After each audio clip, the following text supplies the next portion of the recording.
Hello students, welcome back to Siddhant scholar study point. I am Nandita Jain. इस video lecture में हम continue करेंगे संपूर्ण हिंदी साहित्य की सीरीज़ को, जो कि हिंदी के कॉम्पिटिटिव एकेडमिक एग्जाम्स के लिए बहुत इंपॉर्टेंट है। आज हम पढ़ने वाले हैं आदिकाल का पार्ट नंबर 4 और आज का विषय है चंदबताई। उनका व्यक्तित्व और कृतित्व कैसा था, इसके बारे में जानते हैं। तो जैसा कि हमें पता है कि कहा जाता है कि चंदबताई पृथ्वीराज रासो के दरबारी कवि थे और पृथ्वीराज रासो की रचना भी इन्होंने ही की है।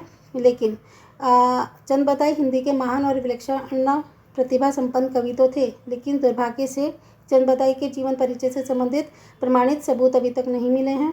रासो के अनुसार चंदबताई का जन्म विक्रत संवत 1206 माना जाता है, जो कि पृथ्वीराज के समकालीन है। घासादितासी, जो कि एक फ्रांसीसी विद्वान थे, इन्हें पृथ्वीराज के ही समकालीन मानते हैं। मिश्र बंधुओं ने चंदबताई को हिंदी का प्रथम कवि माना है। इनका जन्म लाहौर, जो उस समय पंजाब में हुआ करता था, ठीक है, तत्कालीन पंजाब था वो, तो लाहौर में माना गया है इनका जन्म। ये जगती ग्रोथ के भट्ट ब्राह्मण थे। कहा जाता है कि जालंधरी देवी इनकी इष्ट देवी थी और देवी की इन पर विशेष कृपा भी थी। चंदबताई बहुभाषाविज्ञ, क्योंकि इन्हें बहुत ज़्यादा भाषाओं का ज्ञान था, बहुशास्त्री, व्याकरण ज्ञाता, षट भाषा, छंद शास्त्र, पुराण, ज्योतिषी, जादू टोना, तंत्र मंत्र विद्या, युद्ध विद्या आदि में पारंगत थे। ठीक है, तो बहुत सी भाषाओं का इनको ज्ञान था। कहा जाता है कि कम से कम 6 भाषा तो ये जानते ही थे। बहुशास्त्री थे, व्याकरण के ज्ञाता थे, ठीक है, पुराण भी इनको आता था, ज्योतिषी भी थे और जादू टोना, तंत्र मंत्र, युद्ध विद्या आदि में ये पारंगत थे। तो ये चंदबताई के बारे में थोड़ा सा उनका व्यक्तित्व है। अब इनकी कृतियाँ पढ़ लेते हैं कि इन्होंने कौन कौन सी कृति लिखी थी। चंदबताई अजमेर और दिल्ली के पृथ्वीराज चौहान के दरबारी कवि थे, ऐसा कहा जाता था। अतः चंदबताई ने पृथ्वीराज चौहान के जीवन और उनके द्वारा लड़े गए युद्धों पर आधारित एक विशाल महाकाव्य पृथ्वीराज रासो की रचना की थी। ठीक है, तो पहले जो दरबारी कवि हुआ करते थे ना, तो वो जब कोई राजा जिस के महल में वो रहा करते थे दरबारी कवि, उस राजा के साथ कहा जाता था कि वो युद्ध पर भी जाते थे और युद्ध का जो आंखों देखा हाल होता था ना, उसके हिसाब से वो राजा की बड़ाई करते हुए, अतिशयोक्ति अलंकार का यूज़ करते हुए काव्य महाकाव्य लिखा करते थे। तो इन्होंने चंदबताई ने पृथ्वीराज चौहान के जीवन पर एक महाकाव्य पृथ्वीराज रासो की रचना की थी। पृथ्वीराज रासो एक वीर गाथात्मक काव्य है, इसलिए इसे रासो कहा जाता है। पृथ्वीराज रासो में 69 समय, या जिसे सर कहते हैं, वो 69 थे। 69 मतलब 70 में से एक कम 69 थे, जिसमें लगभग 16,000 से भी अधिक छंद संकलित थे।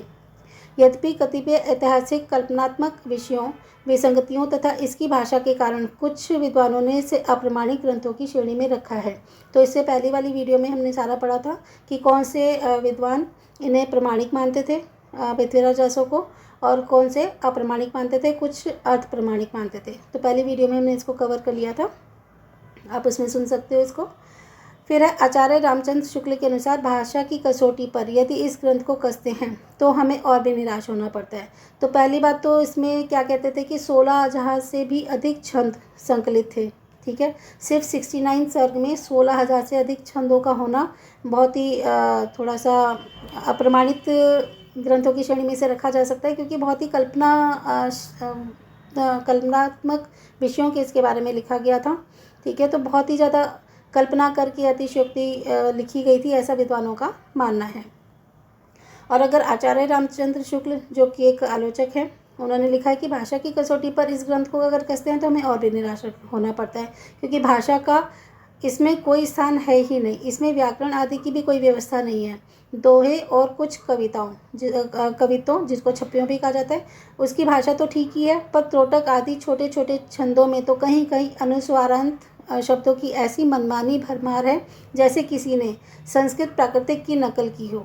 कहीं कहीं भाषा आधुनिक सांचे में ढली सी दिखाई पड़ती है, क्रियाएं नए रूपों में मिलती हैं, परंतु साथ ही कहीं कहीं पर भाषा का अपना वास्तविक प्राचीन साहित्यिक रूप में भी पाई जाती है भाषा, जिसमें प्राकृतिक और अपभ्रंश शब्दों के रूप और विभक्तियों के चिन्ह पुराने तरीके के हैं।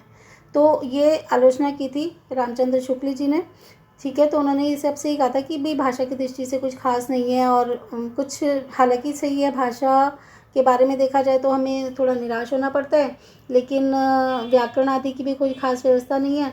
और त्रोटक आदि जैसे छोटे छोटे जो छंद हैं ना, उसमें भी अपनी मनमानी सी की गई है और ऐसा लगता है कि प्राकृतिक संस्कृत की नकल कर ली गई हो। तो ऐसा मानना था रामचंद्र शुक्ल जी का। परंतु वहीं डॉक्टर श्याम सुंदर दास, मोहनलाल, विष्णुलाल पांड्या, मिश्रबंधु आदि ने पृथ्वीराज रासो को सर्वथा प्रमाणिक ही माना है।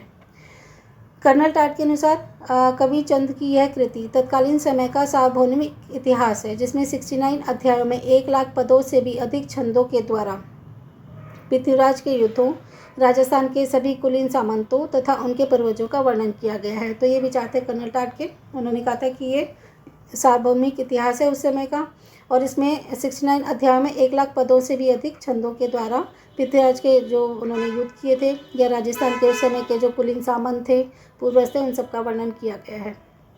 घासातीदासी ने पृथ्वीराज रासो के बारे में कहा है कि पृथ्वीराज रासो में 11वीं शताब्दी के भारतवर्ष का पूर्ण चित्रण है। ठीक है, तो वो इसे बहुत अच्छा मानते हैं। चंद्रबरदाई अपने जीवन काल में पृथ्वीराज रासो ग्रंथ को पूर्ण नहीं कर सकते थे, अतः इस ग्रंथ को उनके पुत्र ने पूरा किया था, उनके बेटे ने इसे पूरा किया था, क्योंकि वो अपने जीवन काल में इसे पूरा नहीं कर पाए थे, उनकी डेथ हो गई थी इस बीच में। तो ये ज्ञात है कि चंद्रबरदाई के 10 पुत्र थे, सुर, सुंदर, सुजान, जलहन, बला, बलिभ्रत, केहिर, वीरचंद, अवधूत और गुजराज।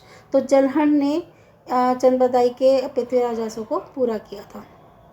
ठीक है, तो इसमें क्वेश्चन आ सकता है कि कर्नल टाट के अनुसार पृथ्वीराज रासो के का क्या वर्णन किया गया है, घासातीदासी से क्या मानते हैं। ठीक है, और रामचंद्र शुक्ल के विचार क्या हैं, किसने इसे छंदों का अजायब घर का है। तो इस तरह से क्वेश्चन इसमें से आ सकते हैं, या फिर आ सकता है कि चंद्रबरदाई के पृथ्वीराज रासो को उनके कौन से पुत्र ने पूरा किया था, तो वो किया था जलहन ने।